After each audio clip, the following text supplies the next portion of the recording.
பிரான்சில் நீஸ் நகரில் தந்தை ஒருவர் தனது 17 வயதுடைய மகனை கொலை செய்துள்ளதாக ஊடகங்கள் செய்தி வெளியிட்டுள்ளன. நீஸ் நகரில் கடந்த திங்கட்கிழமை இந்த சம்பவம் இடம்பெற்றுள்ளது. அப்பகுதியில் பெரும் அதிர்ச்சியை ஏற்படுத்தியுள்ளது.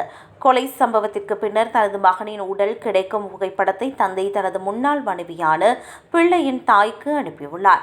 சிறுவன் ஒருவேளை கழுத்து நெரிக்கப்பட்டு கொலை செய்யப்பட்டிருக்கலாம் என்று அரசு தரப்பு வழக்கறிஞர் அலுவலகம் தகவல் வெளியிட்டது. எனினும் பிரேத பரிசோதனைக்கு பின்னரே இறப்புக்கான சரியான காரணம் தெரியவரும். சம்பவம் குறித்த தகவல் அறிந்ததும் குற்றத்தடுப்பு பிரிவு போலீசார் விரைந்து வந்தனர். அவர்களை தொடர்ந்து சிறப்பு பிரிவு அதிகாரிகளும் சம்பவ இடத்திற்கு வரவழைக்கப்பட்டனர். போலீசார் வந்ததை கண்ட சந்தேக நபர் தன் கழுத்தை அறுத்து தற்கொலைக்கு முயன்றுள்ளார். பல கத்தி குத்து காயங்கள் காணப்பட்ட சந்தேக நபரை அதிகாரிகள் மீட்டு மருத்துவமனையில் அனுமதித்தனர். அவரது உடல்நிலை தற்போது உயிருக்கு ஆபத்தான நிலையில் இல்லை என்று நீஸ் வழக்கறிஞர் அலுவலகம் தெரிவித்தது.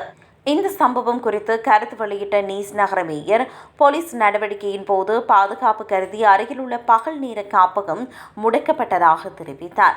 மேலும் போலீசார் மற்றும் அவசர உதவிக்குழுவினருக்கு அவர் தனது நன்றியை தெரிவித்தார்.